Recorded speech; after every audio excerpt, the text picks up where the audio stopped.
اور اگر ہم حرام کما رہے ہیں تو اس کا عذاب ہے۔ تو اسی طرح اللہ رب العزت نے اگر کسی کو بہت سارے وسائل دیے ہیں، بہت زیادہ مال و دولت دی ہے، تو یہ مت وہ خوش ہو کہ اللہ رب العزت کی بہت ساری مجھ پہ نعمتیں ہیں۔ اللہ رب العزت نے اس کی ذمہ داریاں بھی اس قدر ہی وسیع رکھی ہیں، اللہ تعالیٰ نے اس پہ بہت زیادہ ذمہ داریاں ڈالی ہیں امت کی بھی۔ دیکھیں، جن کے پاس مال و دولت نہیں ہے، جن کے وسائل کم ہے، اور وہ اس پہ شکر ادا کرتے ہیں، تو اللہ رب العزت ان کو کیا ہے کہ اسی پہ خوش ہو کے جنت جو ہے، جنت کی خوشخبری الحمدللہ دے دے گا۔ لیکن جن کے پاس مال و دولت ہوگا اور وہ اس پہ اللہ کا حق نہیں نکالیں گے، اللہ کے بندوں کا حق نہیں نکالیں گے، تو کیا ہوگا؟ اس کی دنیا میں بھی بہت ساری مصائب ہوں گے، اسے ٹینشن ہوگی، بزنس کی ٹینشن، اپنے ریلیٹیو کی ٹینشن، اپنی اولاد کی ٹینشن، اسے نیند نہیں آئے گی، اس کے ساتھ 100 مسائل ایسے ہوں گے کہ وہ اچھے طریقے سے کھا پی نہیں سکے گا۔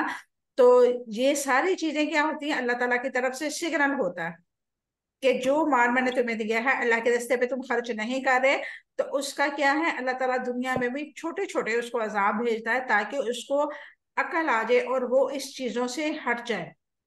لیکن اگر وہ انسان جو مال و دولت والا ہے اللہ تعالیٰ کا حصہ نکالتا ہے، اللہ تعالیٰ کا حصہ کیا ہوتا ہے؟ اللہ تعالیٰ کا حصہ یہ ہوتا ہے کہ اللہ تعالیٰ کے راستے پہ خرچ کرنا، مجاہدین کی مدد کرنا، مدارس کی مدد کرنا، مساجد کی مدد کرنا، اور اللہ کی دین کا کام جہاں پہ ہو رہا ہو وہاں پہ بڑھ چڑھ کے حصہ لینا چاہیے، ٹھیک ہے؟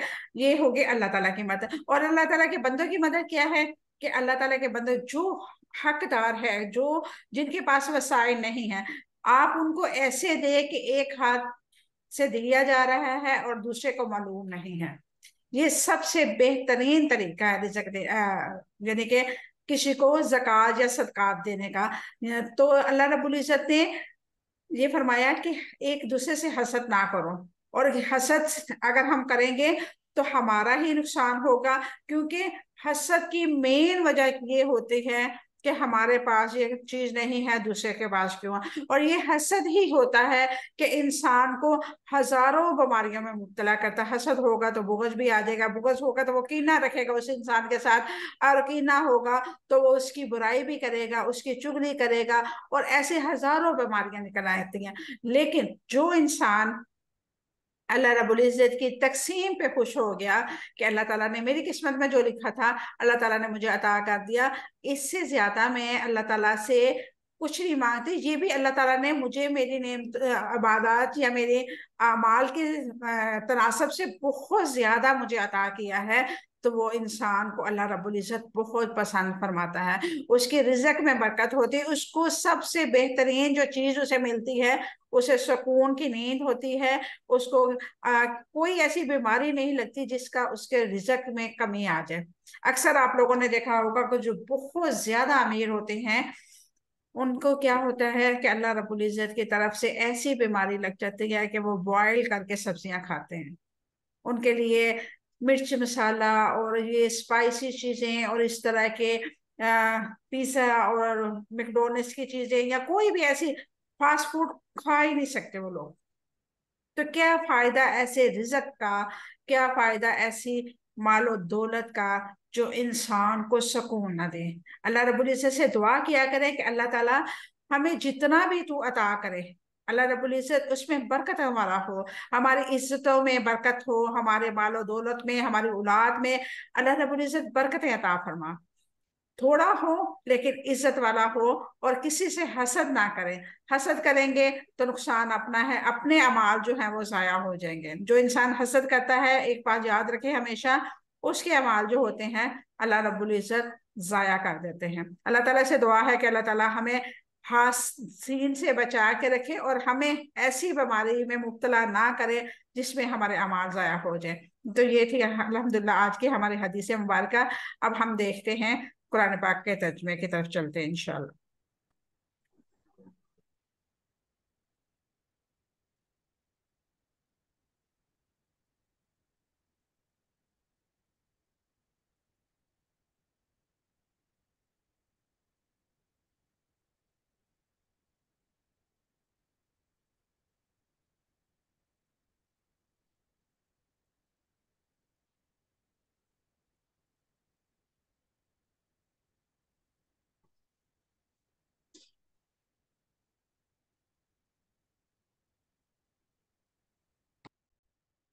اعوذ باللہ من الشیطان الرجیم، بسم اللہ الرحمن الرحیم۔ آج ہم آیت نمبر 50 51 پڑھیں گے انشاءاللہ، اور 52 دیکھیں گے ساتھ میں، 3 آیات دیکھیں گے انشاءاللہ۔ اور اللہ رب العزت حضرت موسیٰ علیہ السلام کا ذکر فرما رہا، اور بنی اسرائیل کے بارے میں بتا رہا ہمیں کہ کس طرح ہم نے بنی اسرائیل والوں کو نجات دلائی حضرت آل فرعون سے، ٹھیک ہے، اور حضرت موسیٰ علیہ السلام نے کس طرح اپنی قبیلے کو لے کے کس طرح دریا پار کیا، سمندر کو اللہ رب العزت نے پھاڑ دیا۔ یہ آج ہم انشاءاللہ پڑھیں گے۔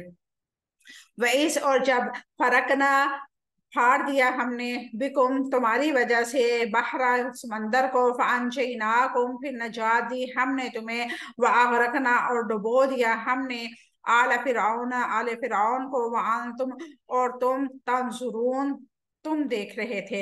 وَإِذْ، اور جب وعدنا میعاد مقرر کی ہم نے موسیٰ سے، یعنی کہ وعدہ لیا اللہ رب العزت نے 40 لیلتن راتوں کا، ثم پھر اتخذتم تم نے پکڑ لیا عجلا بچڑے کو، من بعدہ اس کے بعد، وانتم اور ہو تم ظالمون ظلم کرنے والوں میں سے، ثم پھر عفونا معاف کر دیا ہم نے عنکم تمہیں، من بعد ذالک اس کے، لعلکم تاکہ تم تشکرون تم شکر کرو۔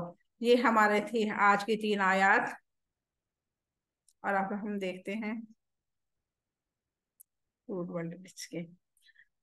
فرقنا پھاڑ دیا ہم نے، فاقا اس کا روٹ ورڈ ہے، البحر سمندر، بحارا اس کا روٹ ورڈ ہے، فانجینا کو پھر نجات دی ہم نے تمہیں، نون جیم واو اس کا روٹ ورڈ ہے، وَأَغْرَقْنَا اور ڈبو دیا ہم نے، غین را کاف اس کا روٹ ورڈ ہے، تنظرون تم دیکھ رہے تھے، نون سوارا اس کا روٹ ورڈ ہے، وعدنا میعاد مقرر کی ہم نے، عین دال اس کا روٹ ورڈ ہے، 40 رابعین اس کا روٹ ورڈ ہے، لیلتن راتوں کی، لام یا لام اس کا روٹ ورڈ ہے، اتخذتم پکڑ لیا تم نے، حمزہ خازا اس کا روٹ ورڈ ہے، اجلا بچھڑے کو، عین جیم لام اس کا روٹ ورڈ ہے، عفونا معاف کر دیا ہم نے، عین فاوا اس کا روٹ ورڈ ہے، تشکرون تم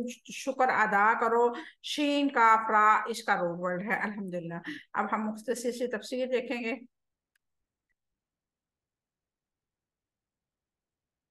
وَإِذْ فَرَقْنَا بِكُمُ الْبَحْرَ فَأَنْجَيْنَاكُمْ وَأَغْرَقْنَا آلَ فِرْعَوْنَ وَأَنْتُمْ تَنْظُرُونَ، اور اس وقت کو یاد کرو جب تمہاری وجہ سے ہم نے سمندر کو پھاڑ دیا، پھر ہم نے تمہیں نجات دی، اور ہم نے آل فرعون کو غرق کر دیا اور تم دیکھ رہے تھے۔ وَإِذْ فَرَقْنَا بِكُمُ الْبَحْرَ فَأَنْجَيْنَاكُمْ وَأَغْرَقْنَا آلَ فِرْعَوْنَ وَأَنْتُمْ تَنْظُرُونَ، اور اس وقت کو تم یاد کرو تمہاری وجہ سے سمندر کو پھاڑ دیا۔ اس کی وضاحت کرے، وَإِذْ فَرَقْنَا بِكُمُ الْبَحْرَ، اس کی وضاحت یہ ہے کہ اس وقت جب تمہاری وجہ سے ہم نے سمندر کو پھاڑا، اللہ رب العزت نے اسی بار میں فرمایا، وَلَقَدْ أُوحِيَ إِلَى مُوسَىٰ أَنْ أَسْرِ بِعِبَادِي فَاضْرِبْ لَهُمْ طَرِيقًا فِي الْبَحْرِ يَبَسًا لَا تَخَافُ دَرَكًا وَلَا تَخْشَىٰ، اور ہم نے موسیٰ کی طرف وحی کی کہ رات کے وقت میرے بندوں کو لے کے نکلو، پھر ان کے لیے سمندر کو سوکھا راستہ بنا دیا، نہ تم تاکوں کا خوف کھاؤ اور نہ تم ڈرتے رہو۔ توحہ آیت نمبر 77، یعنی کہ اللہ رب العزت نے حضرت موسیٰ علیہ السلام کو وحی کی کہ رات کے وقت تم اپنے لشکر کو لے کے، یعنی کہ نیک لوگوں کو لے کے سمندر کی طرف نکل پڑو، اور سمندر کو اللہ رب العزت نے خشک بنا دیا، اور ان کو کہا کہ تم تعقب کا خوف نہ کرنا کہ تمہارے پیچھے آل فرعون والے آ رہے ہیں، اور نہ تمہیں کوئی ڈر لگے، کیونکہ اللہ رب العزت تمہارے ساتھ ہے۔ سیدنا موسیٰ علیہ السلام نے جب بنی اسرائیل کو لے کے مصر سے لے کر نکلے، تو فرعون اور اس کے لشکروں نے ان کا پیچھا کیا۔ اس وقت دائیں بائیں پر بیچ پہاڑوں کا سلسلہ تھا، پیچھے لشکر تھا، سامنے سمندر تھا، اور سیدنا موسیٰ علیہ السلام کو حکم دیا کہ سمندر پر اپنا عصا ماریں۔ شعراء آیت نمبر 63۔ یہاں پہ امیجن کریں آپ ایسی سچویشن میں پھنسے ہوں، آپ کے ارد گرد کوئی رستہ نہ ہو، آگے بھی کچھ دکھائی نہ ہو دے رہا ہو، پیچھے خوف ہو، تو اس وقت ہم کیا کرتے ہیں؟ اس وقت ہم کیا کرتے ہیں؟ ہم ہمت ہار کے بیٹھ جاتے ہیں. لیکن اللہ رب العزت نے ہمیں یہاں پہ ایک سلسلہ دکھا رہے ہیں، ایک وصیت فرما رہے ہیں کہ اگر ایسی سچویشن ہو تو کیا کرو؟ اپنے رب پہ یقین کرو، اور رب پہ توکل کرتے ہوئے، اس پہ یقین کرتے ہوئے، جیسے اس نے نبیوں پیغمبروں کی مدد کی ایسے تمہاری بھی مدد فرمائے گا وہ ضرور. لیکن کیا ہے کہ یقین ویسا ہونا چاہیے. اللہ پہ توکل کر کے ہر کام پہ اللہ کو سپرد کر دینا چاہیے. جب حضرت موسیٰ علیہ السلام نے عصا مارتے ہی سمندر کے 2 حصوں میں تقسیم ہو گیا اور پانی کے عین درمیان میں خشک رستہ بن گیا. فانجینا کو، پھر ہم نے تمہیں نجات دی. اللہ تعالیٰ نے انہیں نجات دی، یعنی انہیں آل فرعون سے چھڑا لیا. بنی اسرائیل تو سمندر سے آرام سے گزر گئے. فرعون اور آل فرعون کو اللہ رب العزت نے غرق کر دیا. وَأَغْرَقْنَا آلَ فِرْعَوْنَ وَأَنْتُمْ تَنظُرُونَ، اور ہم نے آل فرعون کو غرق کر دیا اور تم دیکھ رہے تھے. فرعون نے جب پیچھا کیا تو سمندر کے بیچ پہنچ کر سمندر کو آپس میں ملا دیا اللہ رب العزت نے، اور اس کا لشکر جو تھا وہ ڈوب گیا. اللہ تعالیٰ نے شروع میں قدم رکھتے ہوئے ان پانی کو حکم نہیں دیا کہ آپس میں مل جاؤ. جب لشکر درمیان میں پہنچ گیا، نہ وہ آگے جا سکتا تھا نہ وہ پیچھے جا سکتا تھا. اللہ رب العزت نے بیچ میں ان کو بلا کے وہاں پہ ان کو غرق کیا، تاکہ ان کے جن کو کسی کو اگر تیرنا آتا ہے تو وہ تیر بھی نہ سکے. اللہ رب العزت کی حکمتیں ہمیں بہت کم سمجھ آتی ہیں، لیکن جن لوگوں کو اللہ رب العزت کی حکمتیں سمجھ آ جاتی ہیں تو وہ اللہ رب العزت کا ہمیشہ احسان مند ہوتے ہیں. وَأَغْرَقْنَا آلَ فِرْعَوْنَ وَأَنْتُمْ تَنظُرُونَ، اور ہم نے آل فرعون کو غرق کر دیا، تم دیکھ رہے تھے. پیچھے فرعون جب پیچھے سمندر فرعون نے جب پیچھا کیا تو سمندر بیچ میں تھا، میں پہنچ کے آپس میں ملا دیا، ان کا لشکر ڈوب گیا. اللہ رب العزت نے فرمایا فَأَتْبَعَهُمْ فِرْعَوْنُ بِجُنُودِهِ فَغَشِيَهُمْ مِنَ الْجِنِّ مَا غَشِيَهُمْ. پھر فرعون نے اپنے لشکروں کے ساتھ ان کا پیچھا کیا، پھر ان کو سمندر میں ڈھانپ لیا جیسے کہ ڈھانپ لیا. طٰہٰ آیت نمبر 78. فرعون کو غرق ہوا اس دن سیدنا موسیٰ علیہ السلام نے کیسے شکر ادا کیا. سیدنا موسیٰ علیہ السلام ہر سال محرم کی 10 تاریخ کو روزہ رکھتے تھے. رسول اللہ صلی اللہ علیہ وسلم جب مدینہ آئے تو آپ صلی اللہ علیہ وسلم نے یہودیوں کو 10 محرم کا روزہ 10 محرم کی تاریخ کا روزہ رکھتے دیکھا تو ان سے پوچھا کہ اس دن روزہ کیوں رکھتے ہو؟ تو انہوں نے کہا کہ یہ خوشی کا دن ہے، اس دن اللہ تعالیٰ نے یہودیوں کو ان کے دشمنوں سے نجات دی تھی. سیدنا موسیٰ علیہ السلام نے شکرانے کے طور پر روزہ رکھا تھا. تو رسول اللہ صلی اللہ علیہ وسلم نے فرمایا موسیٰ علیہ السلام کی سنت کا میں تم سے زیادہ حقدار ہوں. آپ صلی اللہ علیہ وسلم نے عاشورہ کا دن کا روزہ خود بھی رکھا اور دوسروں کو بھی اس کا روزہ رکھنے کا حکم دیا. ابن ماجہ. یہاں پہ ایک آپ لوگوں کو بتا دوں، عاشورہ کا روزہ جو ہوتا ہے وہ 9-10 محرم کا ہوتا ہے. ایک روزہ نہیں ہم رکھ سکتے، کیونکہ نبی کریم صلی اللہ علیہ وسلم کی اسی حدیث کے آگے جو تفصیل ہے وہ یہ ہے کہ نبی کریم صلی اللہ علیہ وسلم نے اس حدیث کا مفہوم میں آتا ہے کہ نبی کریم صلی اللہ علیہ وسلم نے فرمایا کہ حضرت موسیٰ علیہ السلام کی میں زیادہ پیروکار ہوں، میں زیادہ ان کی سنت کو فالو کرتا ہوں، اس لیے ہم کیوں حضرت موسیٰ علیہ السلام نے ایک روزہ رکھا ہم 2 رکھیں گے، کیونکہ ہماری مشابہت جو ہے یہودیوں کے ساتھ نہ ہو. اس لیے 9-10 محرم کا روزہ جو ہے عاشورہ کا روزہ نبی کریم صلی اللہ علیہ وسلم نے خود بھی رکھا اور اپنی امت کو بھی حکم دیا ہے، اور اس کی بہت زیادہ فضیلت اللہ رب العزت نے بتائی ہے. وَأَنْتُمْ تَنظُرُونَ کے الفاظ کو اللہ تعالیٰ نے انسانی شعور کو کیسے بیدار کیا. اللہ تعالیٰ نے انسانی شعور کو اپنے مقام پہ پھٹکتے ہوئے سمندر کے درمیان میں لجا کر کھڑا کر دیا اور یہ سوال کر کے چھوڑ دیا کہ کیا تمہیں دیکھتے دیکھتے فرعون کو ڈبو نہیں دیا. اللہ تعالیٰ نے اپنی قدرت کا احساس دلایا. جو لوگ رب کے احکامات کے سامنے بڑے بنتے ہیں، اللہ تعالیٰ کے لشکر پانی کے سامنے کیسے بے بس ہو جاتے ہیں. اللہ اکبر. وَوَعَدْنَا مُوسَىٰ 40 لَيْلَةً ثُمَّ اتَّخَذْتُمُ الْعِجْلَ وَأَنْتُمْ تَنظُرُونَ. اور تم یاد کرو جب موسیٰ علیہ السلام کو 40 راتوں کی میعاد کا مقرر کیا، پھر اس کے بعد تم نے بچھڑے کو پکڑ لیا اور تم نے ظلم کرنے والوں میں سے تھے. اس میں وَوَعَدْنَا مُوسَىٰ 40 اور اس وقت کو یاد کرو جب ہم نے موسیٰ علیہ السلام کو 40 راتوں کے میعاد مقرر کیا.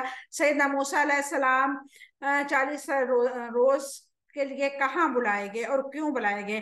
اللہ تعالیٰ نے سیدنا موسیٰ علیہ السلام کو 40 روز کے لیے کوہ طور پر بلایا اور شریعت کے احکامات یعنی اپنی کتاب عطا کی. ثم اتخذوا العجل من بعدہ وانتم ظالمون. پھر انہوں نے اس کے بعد بچھڑے کو پکڑ لیا اور تم نے ظلم کیا. سیدنا موسیٰ علیہ السلام کو کوہ طور پر جانے کے بعد یہ کیسے ممکن تھا کہ بنی اسرائیل کو کوئی معبود بنا دے؟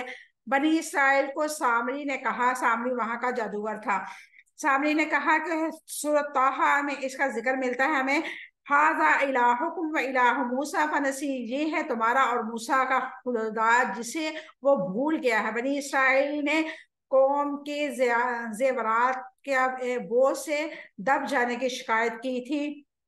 سامری نے کہا یہ سب مجھے دے دو. سب سونا چاندی اکٹھا کر لیا، اس کو پگھلا لیا، پھر اس کو بچڑا کی شکل دے دی جس میں آواز آتی تھی. یہاں پہ آپ لوگ ایک اور مفسرین نے قرآن پاک میں لکھا ہے، اس کی تفسیر تھوڑی سی میں آپ لوگوں کو بتا دوں کہ جو سامری تھا اس نے حضرت جبرائیل امین جو تھے اس وقت حضرت موسیٰ علیہ السلام کے پاس وحی لے کے آئے، تو ان کے جو جس وہ براق پہ آتے تھے اس کی قدموں کی مٹی اس سامری نے اٹھا لی تھی. اس نے دیکھ لیا تھا اور اس نے اٹھا لی تھی. مفسرین یہ بھی لکھتے ہیں کہ انہوں نے اس مٹی کو جو تھا وہ سونے کا بچڑا بنایا، اور سونے کا بچڑا بنانے کے بعد اس مٹی جو تھی وہ اس کے اندر ڈال دی، یعنی کہ جب شکل بنا رہے تھے وہ مٹی اس کے اندر ڈال دی. تو وہ مٹی کی وجہ سے جو تھی براق کے قدموں کی مٹی تھی، اس کی وجہ سے وہ آواز نکلتی تھی. اس میں سامری جادوگر کا کوئی کمال نہیں تھا. تو بنی اسرائیل والے ان کے گرد چکر کاٹنے لگے، اس سے برکتیں مانگنے لگے. یہود نے بچھڑے کو کیسے معبود بنا لیا؟ بنی اسرائیل کے اندر گاؤں پرستی کی بیماری ہمسایہ قوموں سے آئی تھی. بنی اسرائیل کی ہمسایہ قوموں میں گائے کی پوجا کی بیماری پھیلی ہوئی تھی. مصر اور کنعان میں ان کا رواج عام تھا. بنی اسرائیل جب غلام بن کر گئے تو آہستہ آہستہ انہوں نے اپنے حکمرانوں سے یہ گائے پرستی کی بیماری لے لی. اسی وجہ سے جب سامری نے بچھڑے کی صورت بنائی تو انہیں کچھ عجیب نہیں لگا. وَأَنْتُمْ تَنْظُرُونَ، اور تم ظلم کرنے والوں ہو. اس کی وضاحت کیا ہے؟ یعنی کہ شرک کرنے والوں. اللہ رب العزت نے فرمایا اِنَّكُمْ ظَلَمْتُمْ أَنفُسَكُمْ بِاتِّخَاذِكُمُ الْعِجْلَ، یقیناً تم نے بچھڑے کو پکڑنے کی وجہ سے اپنی جانوں پر ظلم کیا، یعنی کہ تم عبادت کو اس کے صحیح مقام پر نہیں رکھا. اللہ رب العزت نے تمہیں اپنے لیے پیدا کیا تھا، تم نے بچھڑے کی عبادت شروع کر دی. تم پر حجت قائم ہو گئی تھی، تم جانتے تھے کہ تم نے بچھڑے کو معبود بنا کے گناہ کیا ہے. ثم عفونا عنکم من بعد ذلک لعلکم تشکرون، اور پھر اس کے بعد ہم نے تمہیں معاف کر دیا تاکہ تم شکر ادا کرو. ثم عفونا عنکم من بعد ذلک، پھر ہم نے اس کے بعد تمہیں معاف کر دیا. اور اللہ تعالیٰ نے کس گناہ کی پر بنی اسرائیل کو معاف کر دیا؟ اللہ تعالیٰ نے بچھڑے کی پرستش جیسا گناہ اور جرم معاف کر دیا، اور اس کی توبہ پر یہ شرط رکھی کہ تم ایک دوسرے کو قتل کرو گے، جیسے کہ اللہ رب العزت نے فرمایا فَتُوبُوا إِلَىٰ بَارِئِكُمْ فَاقْتُلُوا أَنفُسَكُمْ، لہٰذا تم اپنے پیدا کرنے والے کی طرف توبہ کرو اور اپنے آپ کو قتل کرو. البقرہ آیت نمبر 54. لعلکم تشکرون، تاکہ تم شکر کرو. اللہ تعالیٰ نے شرک کو کیوں درگزر کیا تھا؟ اللہ تعالیٰ نے اس لیے شرک کو درگزر کیا تاکہ لوگ معافی ملنے پر شکر ادا کریں. امام رحمہ اللہ نے فرمایا کہ احسان قدر شناسی اور اس کی زبان کا اقرار شکر کہلاتا ہے. یعنی کہ جب انسان کو احساس ہو جائے کہ مجھ پہ کسی نے احسان کیا ہے تو اس کی زبان سے شکر گزاری کے الفاظ نکلتے ہیں. اللہ تعالیٰ کی نعمتوں کا اعتراف کر کے اس کا اظہار کرنا شکر گزاری ہے. اور اللہ رب العزت ایسے لوگوں کو بہت پسند کرتا ہے جو اس کی نعمتوں پہ شکر ادا کرتے ہیں اور اس کی کسی بھی آزمائش پہ اللہ کی رضا سمجھ کے اس کو قبول کرتے ہیں اور اس کی رضا میں راضی رہنے کی کوشش کرتے ہیں اور اس پہ صبر کرتے ہیں. اللہ رب العزت سے دعا ہے کہ اللہ تعالیٰ ہمیں استقامت عطا فرمائے. اللہ رب العزت ہمیں بھی ایسا بنا دے کہ ہم بھی اللہ تعالیٰ کے شکر گزار بندوں میں شمار ہمارا ہو جائے اور ہم ہر آزمائش، ہر تکلیف پہ اللہ کی رضا کی خاطر صبر کرنا سیکھ لیں۔ آمین ثم آمین۔ وآخر دعوانا ان الحمد للہ رب العالمین۔ سبحان ربک رب العزت عما یصفون وسلام علی المرسلین والحمد للہ رب العالمین۔ السلام علیکم ورحمۃ اللہ وبرکاتہ۔